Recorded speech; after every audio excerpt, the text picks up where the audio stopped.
የተወደዳችሁና የተከበራችሁ ተመልካቾቻችን ለዛሬ ዕለተ ረቡዕ ጥር 27 ቀን 2018 ዓ.ም ያዝንላችሁ የምሽት ዜናዎች ከዚህ ሰዓት ጀምሮ ወደ እናንተ የምናደርስላችሁ ይሆናል። በቅድሚያም ርዕሰ ጉዳዮችን እንጠቁማችሁ።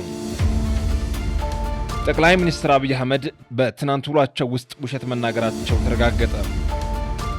ኤርትራ የኢትዮጵያን ገዢ ፓርቲ የይስሙላ ፓርቲና የሰነዘሩት ክስ ርካሽና አጸያፊ ውሸት ነው ሲሉ አጣጣሉ። የኢትዮጵያ አየር መንገድ ወደ ትግራይ ክልል አቋርጦ የነበረውን በረራ ጀመረ። እነዚህና ሌሎች መረጃዎችን ይዘናል። አብራችሁን ቆዩ። ጠቅላይ ሚኒስትር አብይ አህመድ በትናንት ውሏቸው ውስጥ ውሸት መናገራቸው ተረጋገጠ። ጠቅላይ ሚኒስትር አብይ አህመድ አይኤምኤፍ ስለ ኢትዮጵያ የ2026 የኢኮኖሚ እድገት ትንበያ አስቀምጧል ብለው ያቀረቡት አሃዝ የተሳሳተ መሆኑ ተረጋገጠ።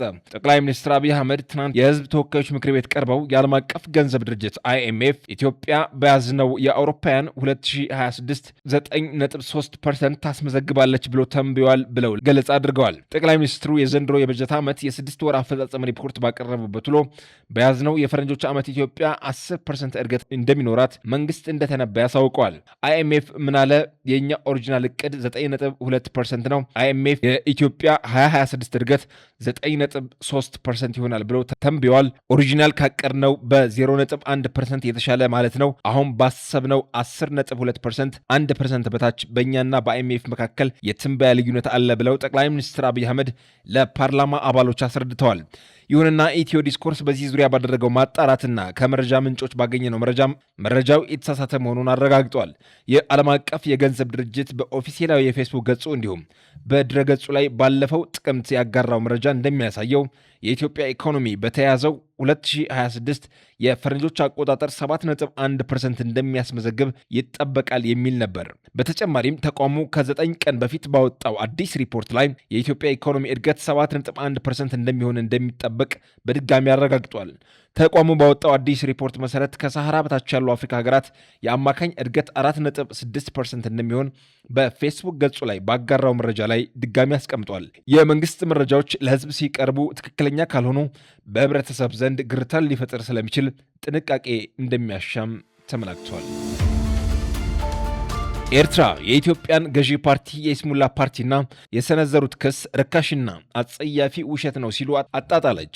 ኤርትራ ለጠቅላይ ሚኒስትር አብይ አህመድ ንግግር ምላሽ ሰጠች። የጠቅላይ ሚኒስትር አብይ አህመድ የኢትዮ ኤርትራ ግንኙነትን መሻከሩን በተመለከተ የሰጡትን ማብራሪያ ተከትሎ የኤርትራ ማስታወቂያ ሚኒስትር ጠንካራ የቃላት ትችት የሰነዘሩበት መግለጫ ማውጣቱን ኢትዮ ዲስኮርስ ተመልክተዋል። የኤርትራ ማስታወቂያ ሚኒስትር አቶ የማነ ገብረ መስቀል በሰጡት ምላሽ የኢትዮጵያን ገዢ ፓርቲ የይስሙላ ፓርቲ ሲሉ ጠርተውታል።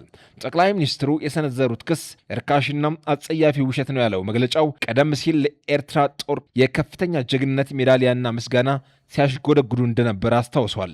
የኢትዮጵያ መንግስት አሁን ያቀረበው ክስ በኤርትራ ላይ ለሚከፈተው ህገወጥ ጦርነት ሰበብ ፍለጋና ማደናገሪያ ነው ብለዋል። ጠቅላይ ሚኒስትሩ በንግግራቸው የጎላን ተራራን እንደ ማነጻጸሪያ መጥቀሳቸው በኤርትራ ላይ ያላቸውን ቀስቃሽና ወራሪ አጀንዳ የሚያሳይ ነው ሲሉ ኮንነዋል።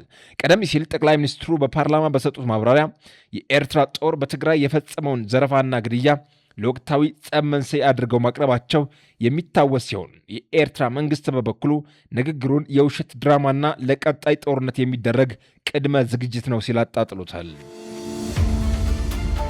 የኢትዮጵያ አየር መንገድ ወደ ትግራይ ክልል አቋርጦት የነበረውን በረራ ጀመረ።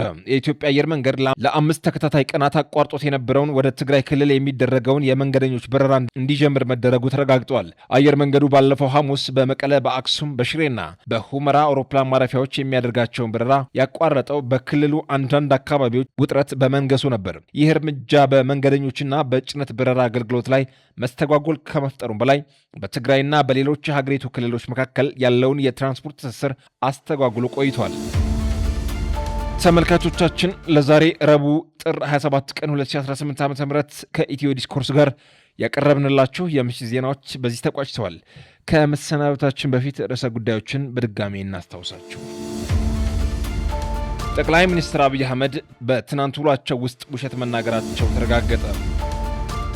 ኤርትራ የኢትዮጵያን ገዢ ፓርቲ የይስሙላ ፓርቲና የሰነዘሩት ክስ ርካሽና አጸያፊ ውሸት ነው ሲሉ አጣጣሉ። የኢትዮጵያ አየር መንገድ ወደ ትግራይ ክልል አቋርጦ የነበረውን በረራ ጀመረ።